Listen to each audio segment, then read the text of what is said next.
We have already covered error control, error handling of data link layer. So data link layer का error control part हो चुका है, but today we are going to discuss data link layer flow control, framing and flow control. So that is also the task of data link layer. So that data link layer have three main tasks, basically three main tasks.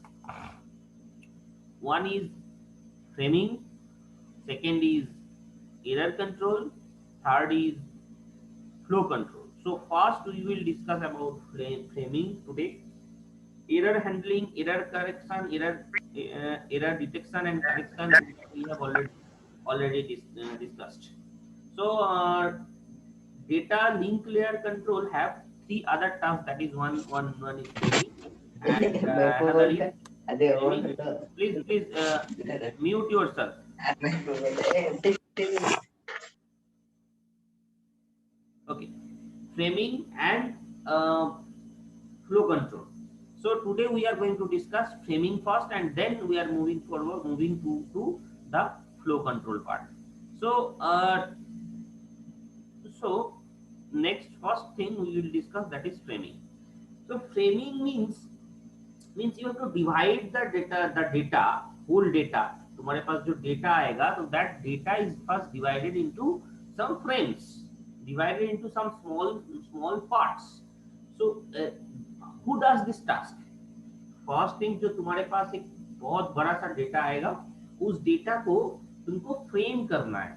That means you have to divide the data into small packets, small packets. That packet is called frame.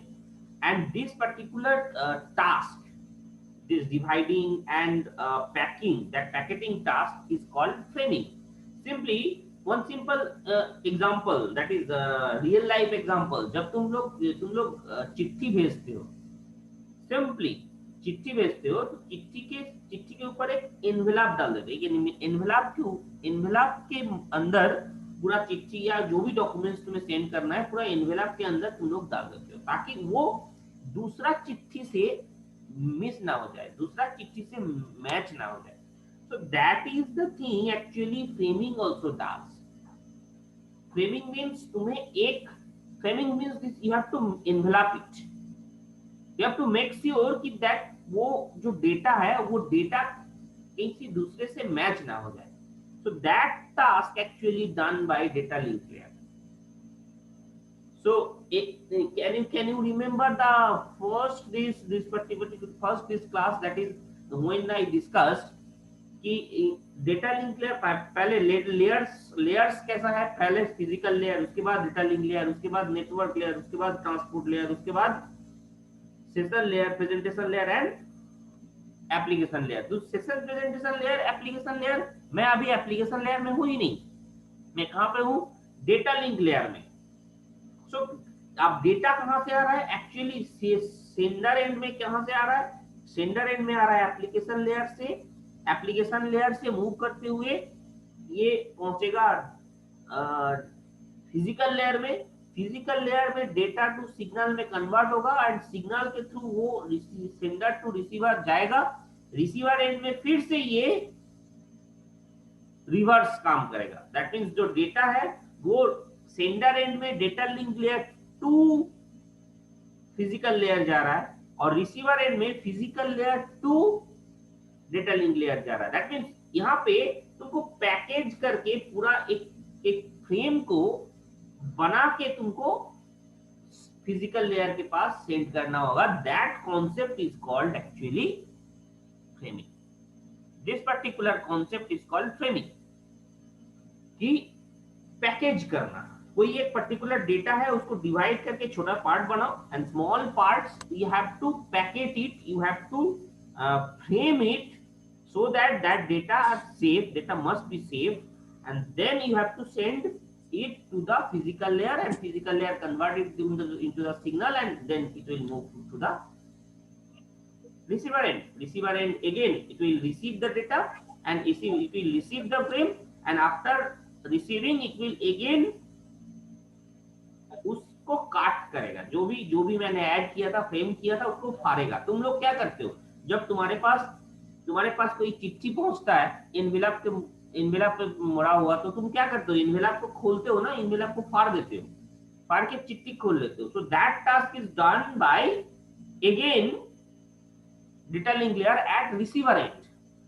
That means जो तुम framing करोगे sender end में, उसको खत्म करेगा receiver end में वही data link layer, वही data link layer. So that thing actually happening in framing part. So framing means you have to add into some header and footer. Header and footer. See, this is the data. This is the data. And इस data से पहले एक header जोड़ेगा, special type of header it will add, and this is control header, controlling part, and some special type of data that is also special character. This is character oriented protocol. That means a character calls header 8-bit. Character means 8-bit. So 8-bit एक इस header में जुड़ेगा, and Taylor में भी वही 8-bit जुड़ेगा, and after that full header and tailor also have a special character both side, that is flag. इसको जोड़ के ये एक पैकेट क्रिएट करेगा। दैट मींस जो मेन डेटा है उसके साथ कितना बिट जुड़ रहा है, एक 8-bit हेडर जुड़ रहा है, एक 8-bit टेलर जुड़ रहा है, साथ में 8-bit फ्लैग भी जुड़ रहा है आगे एंड पीछे। तो दैट थिंग, अब तुम सिंपली सोचो, आगे एंड पीछे ये जो फ्लैग जुड़ रहा है, अच्छा से समझना, ये फ्लैग इसके बाद फिर से फ्लैग नहीं होगा, इसके बाद क्या होगा, हेडर एंड टेलर फिर से होगा, मतलब हेडर होगा फिर एक डेटा होगा। So in this way that means जो डेटा है ये फ्लैग क्या करेगा, ये टेलर और नेक्स्ट हेडर ये दोनों के बीच में एक रहेगा फ्लैग। तो तुम्हारा अच्छा से समझना कि ये फ्लैग ऐसा नहीं है कि हर एक तुम्हारा जो कैरेक्टर है, फ्रेम है, उस फ्रेम के आगे या पीछे दोनों साइड नहीं होगा, ये दो फ्रेम के बीच में एक फ्लैग होगा, दो फ्रेम के बीच में एक फ्लैग होगा, single flag between two frames. So दो फ्रेम के बीच में एक फ्लैग जुड़ेगा, और फ्लैग जोड़ के तुम एक फ्रेम क्रिएट करोगे। सिंपली फ्रेम कैसे कर रहा है, एक special character it will add in header, एक special character it will add in trailer, and also a flag before and after why, after ये जो फ्लैग हो रहा है, इस फ्लैग के बाद एक और फ्लैग नहीं होगा, that flag is a special एक sequence of character, now question arises, please mute yourself. अगर तुम लोग के आसपास में नॉइज है, प्लीज म्यूट योरसेल्फ। अगर नॉइज नहीं है कोई प्रॉब्लम नहीं है, बट म्यूट करके तब रहना जब तुम्हें नॉइज रहेगा। नाउ अगर क्वेश्चन होगा तो definitely you can ask. Now ये जो फ्लैग है, now very carefully try to understand, ये फ्लैग क्या है, special type of character sequence, मतलब special type of bit sequence. That flag may be 0 1 1 1 1 1 0 8-bit, that flag is 8-bit। So obvious बात है कि ये जो फ्लैग है, ये फ्लैग दो पर्टिकुलर फ्रेम को सेपरेट कर रहा है, एक फ्लैग। अब ये डेटा में भी ये सीक्वेंस रह सकता है, this is a sequence of bit, flag is nothing else sequence of bit. अगर तुम ये जो बिट है, ये जो सीक्वेंस है, ये सीक्वेंस बिट इस पर्टिकुलर फ्रेम के अंदर भी हो सकता है। सो दैट्स व्हाई व्हेन, अब ये क्या, ये फ्लैग जो स्पेशल जोड़ा गया है, वो रिसीवर एंड में क्या होगा, उस फ्लैग को वो काटेगा, जो एनवेलप तुमने डाले हो वो एनवेलप को तोड़ेगा, फाड़ेगा, ये फ्लैग को हटाएगा। वो जब रिमूव करेगा उस टाइम पे he can misconduct that removing part. Why misunderstand that? Because अगर ये 0 1 1 1 1 1 0 that sequence, it may exist in between the data also. Flag तो मैंने एक्स्ट्रा जोड़ा था स्पेशल, बट ये फ्लैग सिंपली डेटा के अंदर भी हो सकता है। वो सीक्वेंस मैंने एक स्पेशल सीक्वेंस दिया था 0 1 1 1 1 1 0 8 बिट कैरेक्टर। तो अब ये सीक्वेंस इस डेटा के अंदर एक जगह हो सकता है, तो उसको भी वो रिमूव कर देगा, because it will search for that sequence. अगर सीक्वेंस उसको मिल गया, it will remove that. So for that purpose please everyone be careful। जो CSE का स्टूडेंट है वो लोग इसका प्रैक्टिकल कर चुका है, bit stuffing and byte stuffing. Byte stuffing का प्रैक्टिकल नहीं हुआ है, बट बिट स्टफिंग का प्रैक्टिकल कर चुका है। Now please try to carefully understand what is the concept of that now। so वो जो सीक्वेंस को तोड़ने के लिए you have to add some extra beat, extra character उस सीक्वेंस को तोड़ने के लिए। कहां पे? जब वो डेटा के अंदर होगा। जब ये डेटा के अंदर कोई सीक्वेंस होगा, उस सीक्वेंस को तोड़ने के लिए उससे पहले एक और स्पेशल कैरेक्टर ऐड किया जाएगा, that is called escape. See so flag, देखो सिंपली ये फ्लैग इस पर्टिकुलर इसमें अंदर मान लो ये फ्लैग है, यहाँ पे फ्लैग एग्जिस्ट कर रहा है। सो एक special type of character sequence again, character sequence again, that is called escape। this is also a special type of escape sequence। it will add just before flag to ensure that this is not the differentiating flag, it is the flag of data। flag comes under this data। that means जो data था तुम्हारा, बहुत अच्छे से समझने का कोशिश करो, ये जो डेटा था तुम्हारा, इस डेटा के अंदर ही फ्लैग एग्जिस्ट कर रहा है। Flag is a special type of character sequence, it is a character sequence simply, that means 0 1 0 0 0 0 1। अगर तुमने ये फ्लैग माना है तो वो डेटा, वो पर्टिकुलर सीक्वेंस इसके अंदर भी हो सकता है, डेटा के अंदर, एक फ्रेम के अंदर भी हो सकता है। तो अगर उसको पहचानने के लिए उससे पहले एक escape special character it will add again, that is also special character of sequence.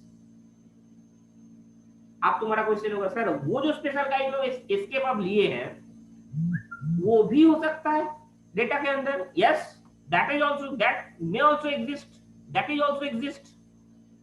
अगर तुम्हारे अंदर, तुम्हारा डेटा के अंदर फ्लैग और एस्केप जो तुमने लिया है, फ्लैग और एस्केप, फ्लैग को पहचानने के लिए ये एस्केप लिया गया था। Please be careful. एस्केप क्या है समझो, बहुत अच्छे से समझ जाते। एस्केप क्या है?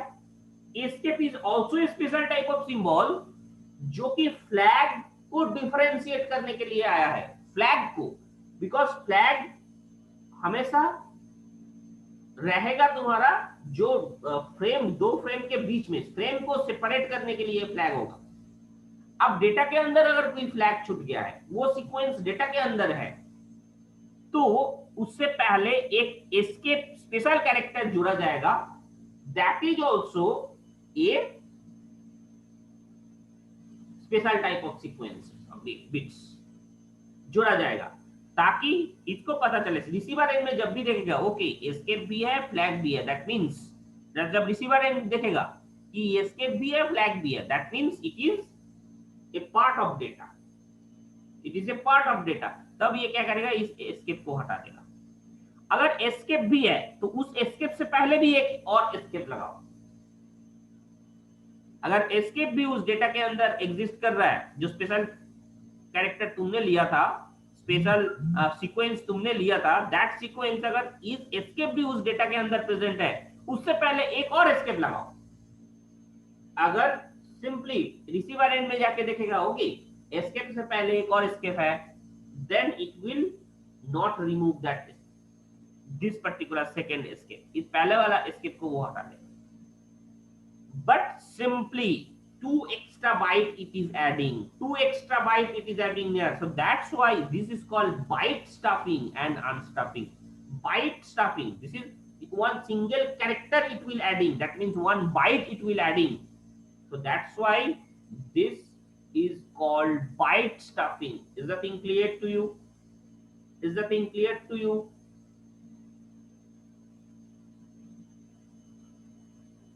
रिसीवर एंड में जाके ये रिसीवर एंड में जाके दिए देखो simple this two escape it will move and it will remove this tailor and flag, header and flag. So that thing it will remove and it will make again.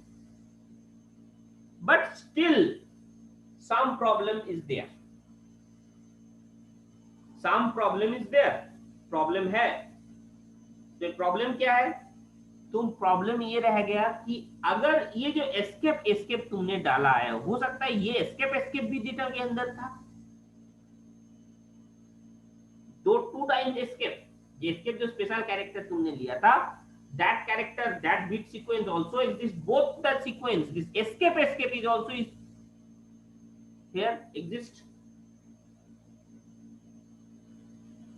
So ये पहला वाला escape को हटा देगा ना, पहले वाला escape को हटा देगा. So that is the thing. ये थोड़ा सा प्रॉब्लम इसमें भी फिर रह जाएगा. That's why one bit oriented protocol comes. अब सिंपली सीएससी स्टूडेंट इसका प्रैक्टिकल तुम कर चुके हो. इसी मंडे को ये बीट स्टफिंग का प्रैक्टिकल हुआ था. Now byte stuffing simple byte stuffing is the process of adding one extra byte whenever there is a flag or escape character in the next. So this is simple byte stuffing. Now bit stuffing, what bit stuffing is? Let's take this example. Flag तुमने ये choose किया है, flag तुमने ये choose किया है. अब ये पर्टिकुलर डेटा के अंदर हो सकता है कोई फ्लैग एग्जिस्ट कर रहा हो. अब तुम सिंपली देखो तुमने जो फ्लैग चुना है उसमें कंसेक्यूटिव 6-1 है.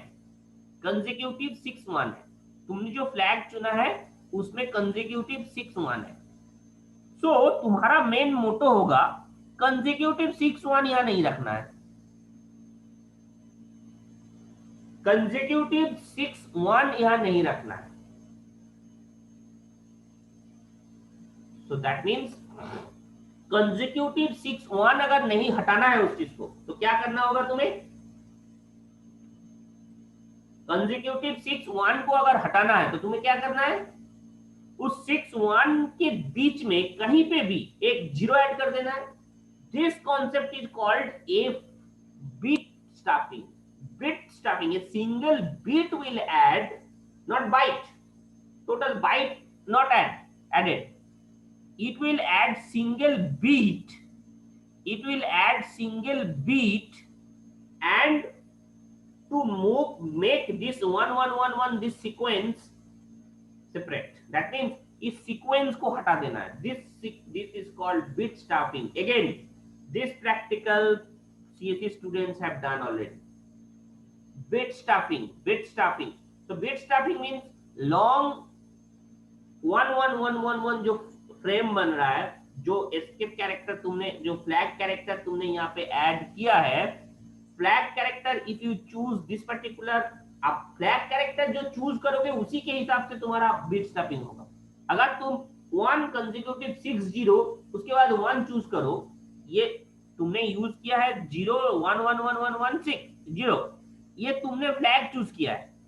अगर तुम चूज करते 1-0-0-0-0-0-0-1 then what happens? तुम्हें यहाँ पे क्या करना पड़ता? consecutive 6-0 को नहीं रखना. That is a simple thing you have to do. So here bit oriented protocol, please. Bit stuffing is a process by adding one extra 0 whenever 5 consecutive ones follow a 0 in the data. Simple. तुमने अगर ये flag choose किया है so 5 consecutive 1 यहाँ पे है तो you have to make 5 consecutive 1. इससे पहले एक 0 ऐड कर देना है. That is the simple thing bit stuffing doing. See, यहाँ पे फ्लैग तुमने लिया था 0 consecutive 6-0 then 1. देखो यहाँ पे consecutive 6-0 था, यहाँ पे consecutive 6-1 था, एग्जिस्ट कर रहा था. so make this consecutive 6-1 को हटा देना है. 6-1 से पहले 6th जो 1 है उससे पहले एक 0 ऐड कर रहे हैं. सिक्स्थ वन जो है उससे पहले एक जीरो ऐड कर रहे हैं। So that is the thing you have to do in bit stuffing. So bit stuffing add हो रहा है, यहाँ रिमूव हो रहा है, फिर से वही डेटा तुम्हें मिल जाएगा। तो बिट स्टफिंग का प्रोग्रामिंग तुमने किया है, तो that means bit stuffing means consecutive one या कंसेक्यूटिव जीरो, जो तुमने जो फ्लैग चूज करोगे, दैट फ्लैग से ये रिलेटेड है। देखो तुमको ये जब मैं प्रैक्टिकल समझा रहा था उस टाइम पे इतना डिटेल्स में मैं नहीं बताया था, तुम लोगों को सिंपली बताया था कंसेक्यूटिव वन को तुम्हें हटाना है। That is the main motto of bit stuffing, that actually comes from this. whenever you are trying to make a frame, whenever you are trying to make a frame, then some extra byte will be added in between the special character that is called flag. If you choose a sequence of bit in flag, so that sequence of bit may exist in your data. So that for that particular sequence, whenever you try to that particular maintain that sequence, उस sequence को तोड़ना था, because वो same sequence है flag से, तो same sequence हमको नहीं बनाना है। अब उस सीक्वेंस को तोड़ने के लिए one extra bit I am adding in data part, and that extra bit will be again removed in receiver end and it will get that original data. That's the simple concept of bit stuffing. Is the thing clear to you? Yes, no? Bit stuffing, byte stuffing is okay, framing is okay. Now we are moving forward the flow and error control. So बोलोगे framing concept is okay, yes और no? Framing means जो simple एक long data stream है उसको मुझे तोड़ के एक सिंगल छोटा छोटा पार्ट में तोड़ना है। कैसे तोड़ोगे? Some header you have to add, some footer you have to add, and then one special character you have to add in between the two frame, that is called flag. Flag will actually remove from one differentiate from one frame to another frame. Is the thing clear to you? बोलो framing clear है? Yes, no?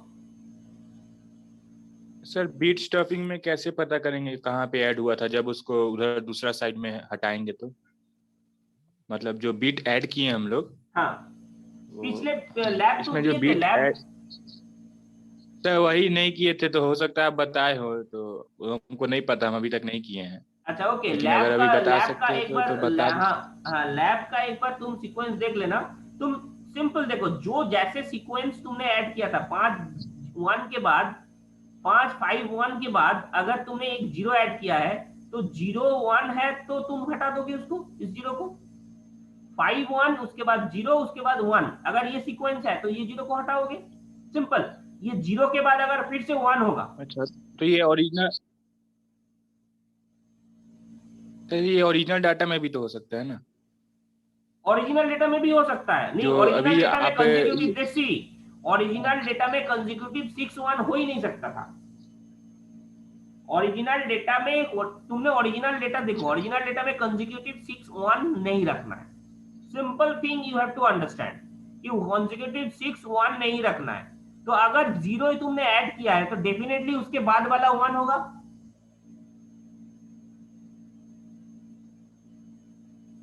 Yes sir, क्या मैं समझाया? Definitely उसके बाद 1 होगा। अगर ये नहीं होता कंसेक्यूटिव डेटा पार्ट में भी कंसेक्यूटिव 0 1, मैंने ये प्रैक्टिकल में भी करके दिखाया, डेटा में भी हो सकता है। तो अगर उसने उस तरह का ट्रीट किया है, एक जगह आएगा कंसेक्यूटिव 1, तो वहां पे 0 को रिमूव कर दे रहा है। 0 को थोड़ा सा एरर इसमें भी है। दैट मींस बीट स्टफिंग में थोड़ा सा प्रॉब्लम पार्ट इसमें भी है कि हाँ डेटा में भी वो चीज हो सकता है, तो उसको भी वो रिमूव कर देगा। And that thing exist in bit stuffing. Am I clear? तो तभी ना एरर क्रिएट हो रहा है। ये जो हो रहा है, ये जो बीट स्टफिंग का काम अनस्टफिंग हो रहा है, तभी ना एरर क्रिएट होता है। कोई डेटा तुम्हारे पास अभी भी अगर तुम नेट सर्फिंग करते हो, कभी कभी देखना पेज उल्टा पुल्टा आता है. Why so? Because of this type of errors. Because of this type of errors. Is that thing clear to you? Exactly, कभी कभी एरर अभी भी देता है. तो this thing actually happening. Yes sir. Error अभी भी स्टिल एग्जिस्ट, फुल रिमूव नहीं किया गया, बट हाँ एरर का टेंडेंसी को घटा दिया गया. कितना मेरा एम होगा कितना कम एरर आए, but still error exist. Is that clear?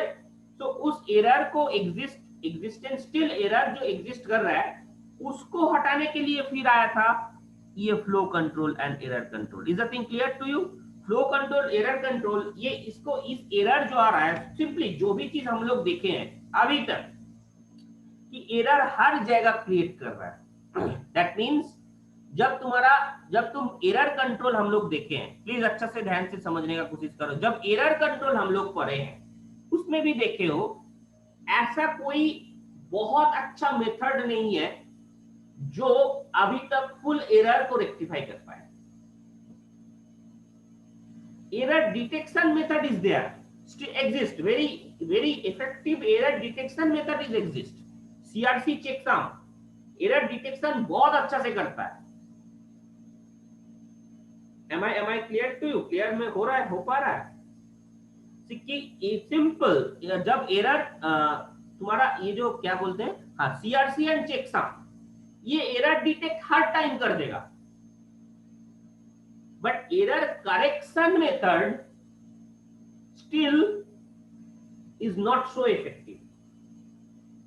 अभी तक जो भी एरर करेक्शन डिटेक्शन मेथड आया है वो error correction detection method still very carefully try to understand कि इस चीज को ये एरर के साथ अगर पहुंचता है, error correction method still not effective, because अभी तक एक बीट एरर को ही हम लोग क्लियरिफाई कर पाए. और समहाउ तुम लोग 2D हैमिंग कोड यूज करके, 2 dimensional hamming code both side में डेटा सेंड करके कुछ हद तक एरर को सुधारा गया, but still there exist some error part, कि अगर फिर भी कुछ जगह है जहां पे वो error correction algorithm fails. So for that you have to again do flow and error control. So flow control करके भी error control किया जा सकता है. How this way is? So here it is, that's why it is telling flow and error control. This is not only flow control, this is flow and error control. That means simple concept. कोई अगर error के साथ पहुंचा है, resend it. Resend it. थोड़ा सा तुम्हारा time consume ज्यादा करेगा, बट रिसेंड इट. एरर के साथ आया है या नहीं पहुंचा है या कट हो गया, जो भी हुआ है आप रिसेंड करो. That concept is called flow control. And साथ साथ फ्लो कंट्रोल के साथ साथ ये एरर कंट्रोल भी कर रहा है. हाउ? क्योंकि ये एरर के साथ आया है, अगेन रिसेंड इट, फिर से सेंड करो. अब ये जब भी बोलता है कि फिर से सेंड करो, that means it will doing some error control as well as flow control. Is the thing clear to you? मैं क्लियर कर पाया why this flow control and error control it is written, flow and error control it is written.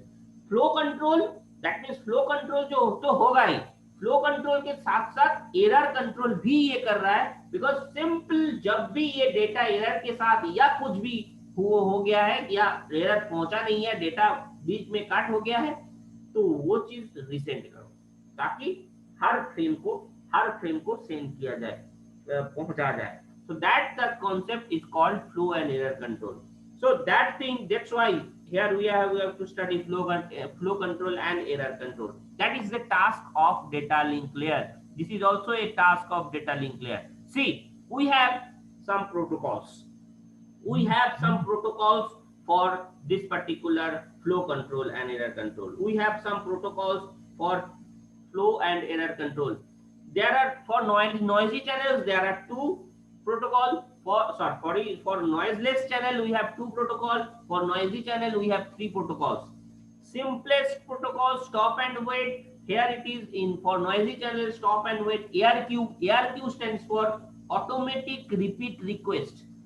automatic repeat request. Okay, ARQ, automatic repeat request. Request, please, Q stands for request. Q R से नहीं हो रहा है, ARQ, that's the thing, थोड़ा problematic area है. Automatic repeat request. Okay, ARR नहीं लिखे हैं, ARQ, automatic repeat request. Stop and wait, automatic repeat request. Go back in ARQ and selective repeat ARQ. So all these things are ARQ, that means automatic repeat request it will happen. So automatic repeat request मतलब क्या? Automatic repeat request मतलब क्या? There must be some failures of data.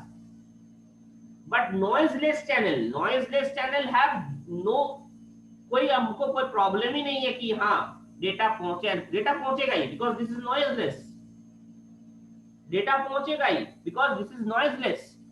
But noisy channel में ही data loss होने का या error होने का चांसेस रहता है. So that's why stop and wait ARQ have automatic repeat request. All these things have automatic repeat request. मतलब कुछ देर बाद ऑटोमेटिकली रीसेंड होगा, कुछ देर बाद ऑटोमेटिकली रीसेंड होगा. So that is automatic repeat request. जो रिक्वेस्ट हुआ था वो रिक्वेस्ट को रिपीट करेगा automatically. That stands for automatic repeat request. So that stop and wait, go back in and select repeat request. So that thing for noisy channels, these three are for noisy channels, these two are for noiseless channel. No, now let's start this for noiseless channel. Noiseless channel से start किया जाए. So noiseless channel have simply no frames are lost, duplicated or corrupted. Simply you have to first assume that because noiseless it is, but फिर भी मुझे sure होना है. So that's why there are two simple protocol, that is simplest and stop and wait protocol. So some simply noiseless channel, please try to understand. Noiseless means no error happens or no lost or no duplicate or no corrupted happens here. So that thing is assuming part, but you have to sure it. So that's why the stop and wait comes. So simplest protocol tells here, just it is make the frame. Simply data link layer is doing the task, get data, make the frame and send it. Get the frame and send it. अब जो sending हो रहा है इसका जो part है ये control कौन कर रहा है? कंट्रोल कर रहा है data link layer. That thing is called flow control. ये जो सेंडिंग हो रहा है इस डेटा का controlling part data link layer में होगा. कैसे ही होगा? सिंपली सी, सेंडर एंड में एक रिक्वेस्ट पहुंचेगा फ्रॉम रिसीवर एंड, एक रिक्वेस्ट पहुंचेगा. Simple when request comes for sending it will send the data. That's why request from network layer, जब भी ये नेटवर्क लेयर से रिक्वेस्ट आएगा then it will send the data. See, request comes, send the data, request come, send the data, request come, send the data. Only this is simplest protocol. Request comes, send the data, and who will check this receiving data? Who will check? Data link layer. Again data link layer will check this is error or not, with error or not. या अगर with error है please it will send again. कैसे ये करेगा वो चीज उसका एक प्रोटोकॉल है. उस प्रोटोकॉल, इसमें कोई ऐसा ऑप्शन नहीं है कि रिसेंड का, बिकॉज ये नॉइजलेस है, because this is noiseless. Now please very carefully try to understand, this is simplest protocol we have, but you have to make sure कि हाँ डेटा पहुंचा है कि नहीं पहुंचा है. For that it will send an acknowledgement to the sender. Receiver end receive करने के बाद it will send a acknowledgement from the receiver to sender. This is called stop and wait protocol. So stop and wait tells, okay, I will send and I will stop, wait for acknowledgement. That's why stop and wait. I will send the data. After sending, I will wait for some time. I will try to make sure that yes, data is received. That's why I will wait for acknowledgement, and when acknowledgement is received, then I will send again the next frame. So that is the thing. That is the thing done by the stop and wait protocol. See, here it is. So flow diagram of stop and wait protocol. So frame request comes, frame will be sent, and from this side acknowledgement comes. Yes, acknowledgement received, then send this next. So अब तक ये wait कर रहा है, तब तक ये wait कर रहा है जब तक ये acknowledgement ना receive कर दे. This is a simple protocol of stop and wait. So that is for noiseless channel. So noiseless channel we have two protocols. One is simplest protocol, and second is stop and wait protocol. Simplest protocol tells simply I will send the data.